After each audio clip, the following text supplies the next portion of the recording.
नमस्कार। अजय चतुर्वेदी।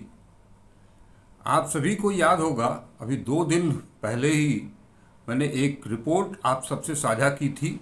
वो रिपोर्ट थी बनारस हिंदू विश्वविद्यालय के न्यूरोलॉजी डिपार्टमेंट के हेड डॉक्टर वीएन मिश्रा की गंगा के संदर्भ में वो रिपोर्ट थी।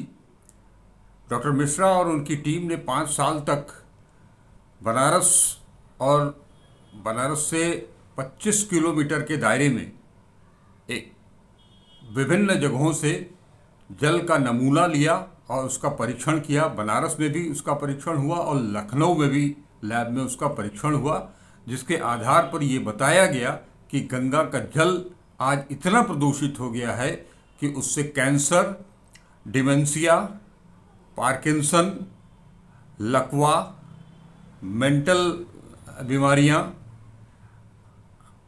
आपके डायबिटीज़, हार्ट अटैक के खतरे बढ़ गए हैं। कहा तो ये भी बताया तो ये भी जा रहा है कि इस गंगा के जल के कारण बनारस में कैंसर से 3 लोगों की मौत हो चुकी है। और ये सब इसलिए हो रहा है कि तमाम कोशिशों के बावजूद, तमाम दावों के बावजूद गंगा में सीवेज लगातार गिर रहा है, गंदा पानी लगातार गिराया जा रहा है, औद्योगिक कचरे भी इसमें गिराए जा रहे हैं।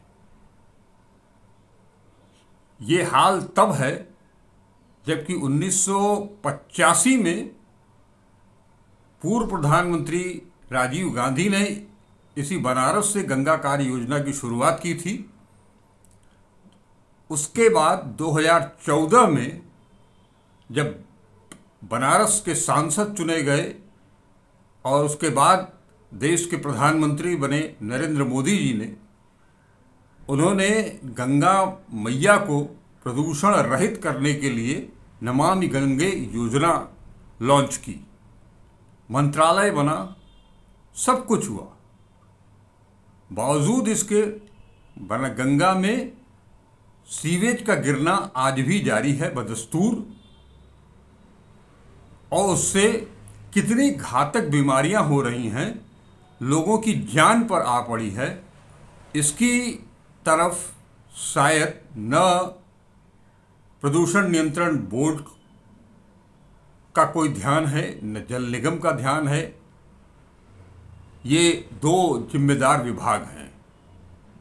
नतीजा ये है कि राष्ट्रीय हरित अधिकरण यानी कि एनजीटी ने उत्तर प्रदेश के मुख्य पर्यावरण अधिकारी सीईओ उनके ऊपर 10,000 रुपए का जुर्माना लगाया है। ये जुर्माना इसलिए लगाया गया है कि उन्होंने क्या मतलब उत्तर प्रदेश के पर्यावरण नियंत्रण बोर्ड ने उस आदेश की अवहेलना की है जो एनजीटी ने इसी साल फरवरी महीने में जारी किया था। और वो रिपोर्ट इसलिए जारी की गई थी कि वाराणसी एक सुनवाई के दौरान वाराणसी नगर निगम ने एनजीटी को ये बताया था कि रोजाना 10 करोड़ लीटर अपशिष्ट जल गंगा में छोड़ा जा रहा है। 10 करोड़ लीटर। इस पर एनजीटी ने ये कहा था कि जिन संस्थाओं के द्वारा ये अपशिष्ट जल गंगा में लगातार छोड़ा जा रहा है, जिन लोगों के द्वारा दूषित पानी, गंदा पानी उसमें छोड़ा जा रहा है, उनके खिलाफ कार्रवाई की जाए, उन पर जुर्माना लगाया जाए। ये फरवरी 16 को ये आदेश जारी हुआ था। फरवरी 16 से अब अप्रैल आ चुका है। इस अवधि के बीच में प्रदूषण नियंत्रण बोर्ड या अन्य कोई जिम्मेदार जो भी रहे हों, उन्होंने इस पर कोई ध्यान नहीं दिया। नतीजा ये हुआ कि एनजीटी ने उत्तर प्रदेश के मुख्य पर्यावरण अधिकारी, उनके ऊपर 10,000 करोड़ रुपए का 10,000 रुपये का जुर्माना लगाया है। माफ़ कीजिएगा, 10,000 रुपये का जुर्माना लगाया है। ये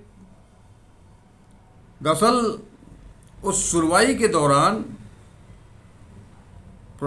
उत्तर प्रदेश प्रदूषण नियंत्रण बोर्ड ने कहा था कि 4 सप्ताह के भीतर दोषी संस्थाओं के खिलाफ कार्रवाई की जाएगी। इन लोगों के खिलाफ पर्यावरणीय मुआवजा लगाया जाएगा। लेकिन बोर्ड के यह कहने के बावजूद कि संबंधित प्राधिकारी कार्रवाई करने में विफल रहे, मामले नतीजतन ये अब कार्रवाई शुरू हुई है। ये इसका क्या फर्क पड़ेगा जब 1985 से लेकर के 2014 तक गंगा कार्य योजना और 2014 से लेकर के 2024 तक नमामि गंगे, इन सब दो परियोजनाओं के लागू होने के बाद भी कोई कार्रवाई नहीं हुई, तो इस 10,000 रुपये के जुर्माने से क्या फ़र्क पड़ेगा ये आने वाला वक्त बताएगा। लेकिन ये बहुत ही चिंतनीय चीज़ है।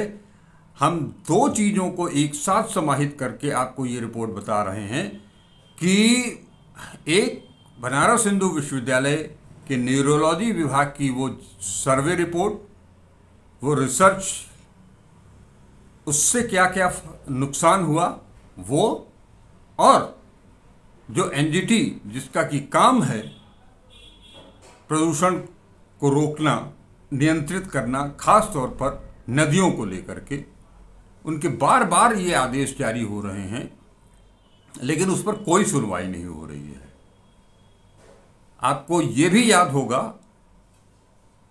कि यहाँ के जिम्मेदार लोग गंगा पार कभी नहर खोदते हैं, कभी वहाँ टेंट सिटी बसाई जाती है, और टेंट सिटी बसाने के बाद उस टेंट सिटी में रहने वाले जितने भी पर्यटक आते हैं वो रहते हैं, और उनका जो भी अपशिष्ट जल होता है, यहाँ तक कि मल मूत्र भी गंगा में बहा दिया जाता है।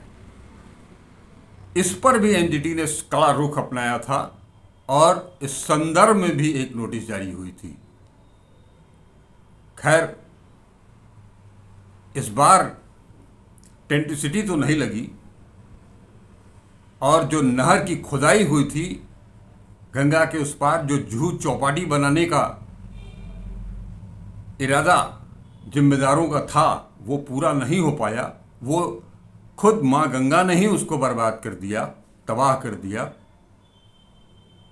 लेकिन धीरे धीरे जो स्थिति माँ गंगा की बनती चली जा रही है वो बहुत ही दुखद है, चिंतनीय है। और प्रोफेसर मिश्रा की रिपोर्ट, सर्वे रिपोर्ट जो बताती है, वो ये सोचने पर विवश करती है कि जो जीवनदायिनी माँ गंगा आज उनके जल के चलते लोग गंभीर बीमारियों के शिकार हो रहे हैं, मौत के मुंह में जा रहे हैं, इससे बड़ा गुनाह और कोई कुछ नहीं हो सकता है। इस पर आप सबको सोचना होगा, आप सबको विचार करना होगा कि आपका क्या दायित्व है, आपको क्या करना चाहिए।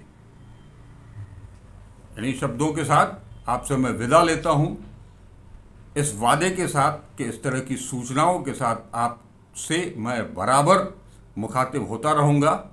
बस आपसे एक निवेदन, वीडियो को जरूर देखें, पूरा देखें, लाइक करें, शेयर करें। चैनल को अगर अब तक सब्सक्राइब नहीं किया है तो सब्सक्राइब करें। नमस्कार। अजय चतुर्वेदी।